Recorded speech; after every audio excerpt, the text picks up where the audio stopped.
I'll never forget the sound of her crying in the rain. It was past 9 on a Thursday night. I was in my pajamas, about to settle in with Netflix, when I heard scratching at my door. Not knocking, scratching.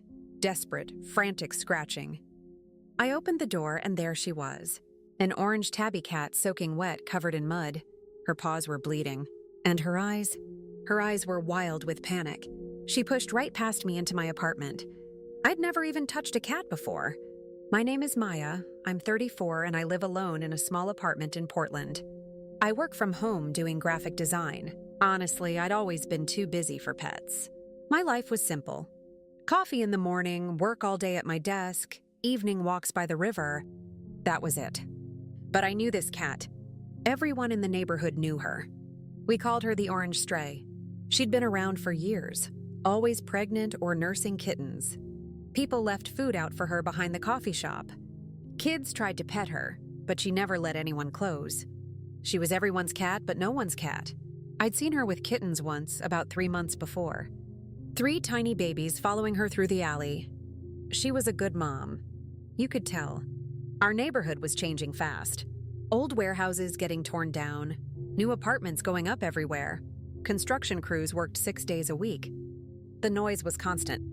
There was this old brick warehouse 2 blocks from my place. Abandoned for years. That's where I'd seen the orange cat disappear into a few times. I figured she lived there. It was quiet, safe, protected from the rain. Until they started tearing it down. So when she burst into my apartment that night, I didn't understand at first. She wouldn't eat the tuna I put down. Wouldn't drink water. She just paced back and forth crying. Not meowing, crying. A sound I'd never heard from an animal before. I knelt down next to her. That's when I saw it. Her belly was empty. Loose skin where a pregnant belly used to be. She'd just had kittens. Recently, maybe days ago. My heart dropped. The warehouse. They'd fenced it off 3 days earlier. Big chain-link fence 12 feet high with no trespassing signs everywhere.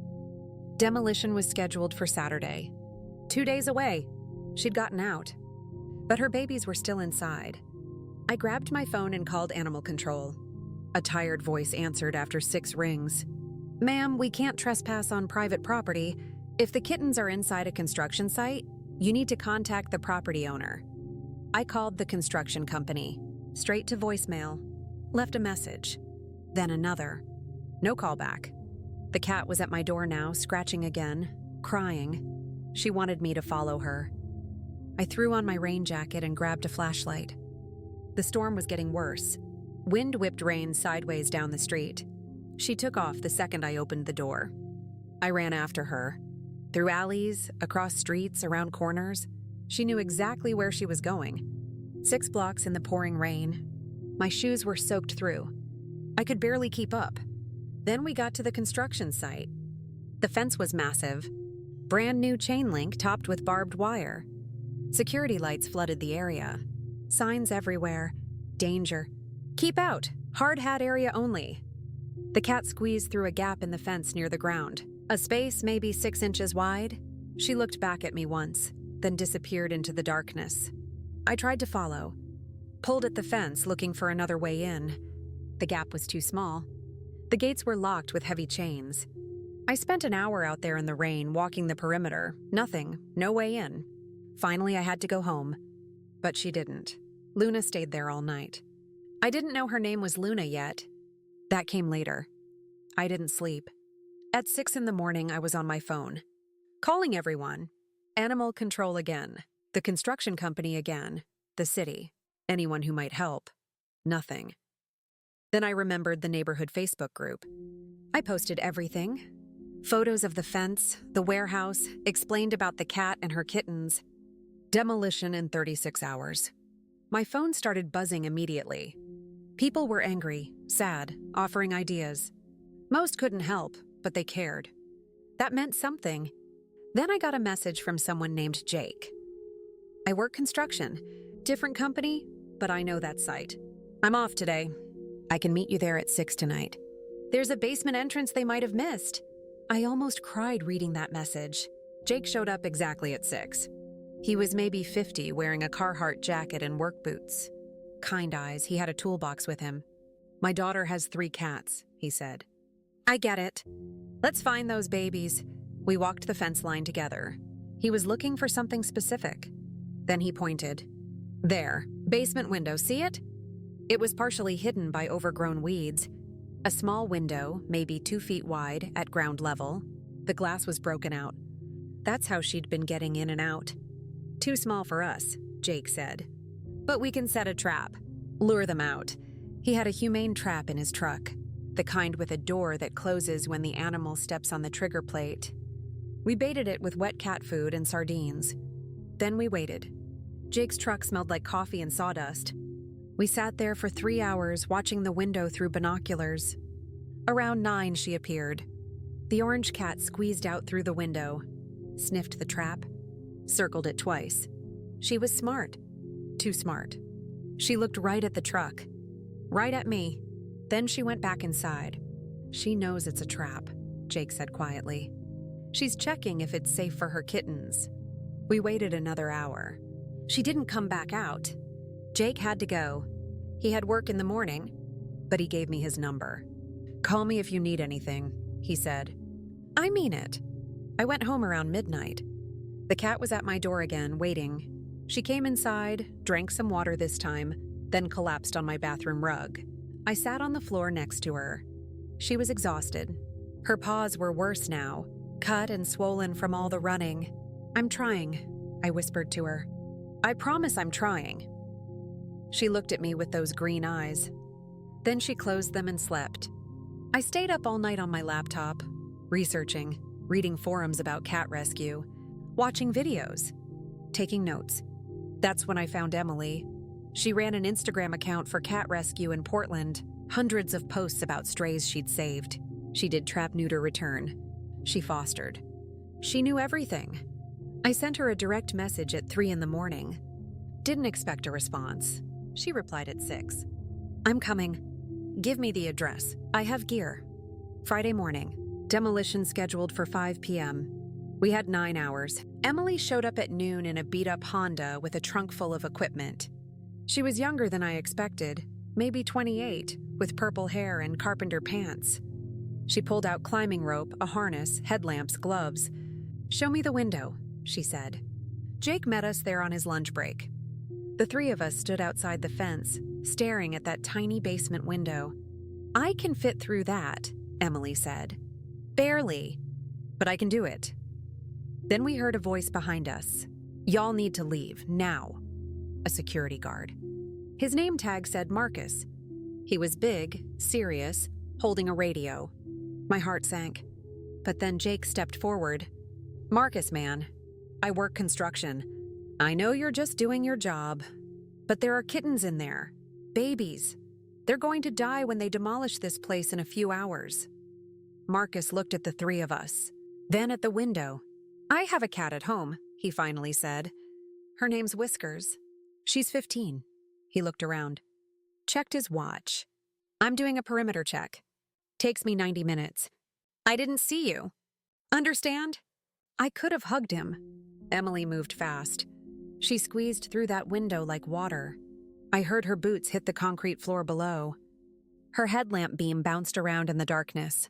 "Stay up there," she called up. "Talk to me so I know which direction to go. And call for the mama cat. She needs to hear your voice." I laid on my stomach in the wet grass, my face near the window. "Luna," I called. I don't know why I used that name. It just came out. "Luna, it's okay. We're here." Jake kept watch for other guards or construction crews. Emily's voice echoed from deep inside. "It's a maze down here. Collapsed walls everywhere. This place is a death trap." Minutes passed. 5, 10, 15. Then I heard it. "I found them." My breath caught. 4 kittens. They're alive. They're in a cavity in the wall. Oh my God, they're so tiny. Tears were streaming down my face. Jake squeezed my shoulder. Emily started passing them up, one at a time. The first one came through the window in her gloved hand. Orange, like Luna, so small it fit in my palm. Eyes barely open, crying for its mother. I wrapped it in my jacket. The second one, gray tabby, shaking. The third, another gray darker, covered in dust. Then Emily's voice changed. Wait, there's one more. But it stuck deeper. Give me a minute? A minute turned into 5. Then 10, then 20. Jake's radio crackled. He'd borrowed one from Marcus. You got 5 minutes. More guards coming on shift. Emily! I called down. We have to go! Almost got it, just... Hold on, I heard her grunting. Something scraping. Then a tiny angry cry. Got her! The fourth kitten came up through the window. Black with white paws. The smallest one. And right behind Emily, squeezing through the window, came Luna. She'd been in there the whole time. Watching. Waiting to make sure all her babies got out first. Run! Jake said. We did. Emily, me, Jake, 4 kittens in my jacket, and Luna right at our heels. We ran down the alley, around the corner, didn't stop until we were 2 blocks away. We collapsed against a brick wall, gasping for air. Emily smiled. You're a natural at this. Ever think about fostering? I looked at Luna, at her babies, at my bathroom that now smelled like cat food and wet towel. Maybe, I said. That night, I sat on my bathroom floor for hours, just watching them. Luna would look up at me every few minutes, like she was making sure I was still there. Still keeping guard. Around midnight, something happened. She stood up, stepped carefully over her sleeping kittens, and walked over to me. For the first time ever, she let me touch her. She rubbed her head against my hand, pressed her whole body against my leg, purred so loud I could feel it vibrating through the floor. I cried, just completely broke down. This cat had crossed a city in the rain, had beaten her paws bloody trying to get back to her babies, had trusted me, a stranger, to understand what she needed. And now she was thanking me. I posted photos in the neighborhood Facebook group that night. Just a quick update. We got them. All safe. The response was overwhelming. 200 comments in an hour. People offering supplies, vet care, adoption interest, money for food. Jake texted, "You did good today." Marcus sent a message. "Heard you made it out. Glad those babies are safe. Don't tell anyone I helped." Emily, "You're officially a foster mom now. Welcome to the club." The next few weeks were chaos. My tiny apartment became a cat playground. Kittens were everywhere, climbing my curtains, attacking my shoelaces, sleeping in my laundry basket. I named them. Pebble for the first gray one, Ash for the darker gray, Midnight for the black and white one, and Spark for the little orange girl who looked just like Luna. My work suffered. I'd be on a Zoom call and a kitten would walk across my keyboard. I'd be designing a logo and realize I'd been watching them play for 20 minutes instead. I didn't care. Luna slowly started trusting me more. She'd sleep on my bed, but never too close. She'd eat from my hand, but wouldn't sit in my lap. She was still half wild, still cautious, but every night she'd check on me, like I was one of her kittens now too. By week 8, Emily helped me find homes for 3 of the kittens. Pebble went to a retired teacher named Carol, who'd just lost her elderly cat. She cried when she held him. Ash went to a young couple expecting their first baby. Practice, they joked. Midnight went to a college student who'd been following the story online. She'd grown up with cats and missed having one in her dorm-friendly apartment. Each goodbye broke my heart a little. But Spark, I couldn't let Spark go. She was Luna's twin. Wild and fearless and constantly getting into trouble. She'd sleep on my chest at night, purring like her mom. So I kept her. Luna and Spark, my girls. It's been a year now since that rainy night. My apartment is smaller with 2 cats, but it feels so much fuller. Luna still won't sit in my lap. She still sleeps by the door some nights, like she's guarding it, like she's making sure no one takes her family away again. But she's mine now, and I'm hers. Spark is pure chaos. She knocks things off my desk. She attacks my ankles when I'm cooking. She's everything Luna used to be before the world made her hard. I started fostering other cats after Luna. Emily taught me everything. I've helped 12 more since then. Bottle-fed orphaned kittens, trapped ferals for TNR, transported seniors to rescue. It's become my life. People ask me all the time how I went from not a cat person to this. Having 2 cats, fostering others, spending my weekends at adoption events. I tell them about that night. About Luna at my door, bleeding and desperate. About how she crossed a city to find help.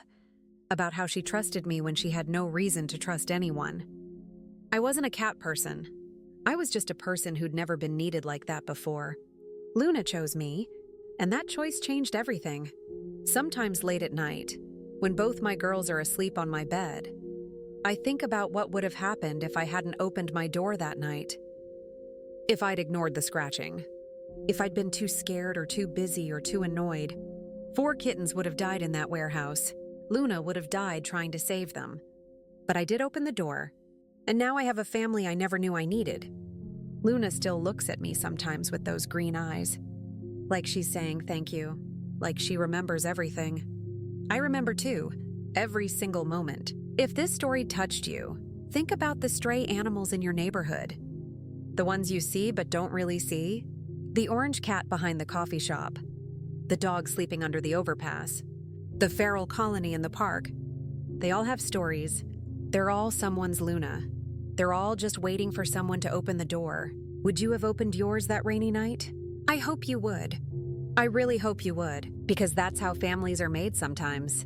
Not through planning or preparation, but through one desperate moment, one scratching sound in the rain, one choice to help instead of ignore. That's how Luna found me. And that's how I found myself.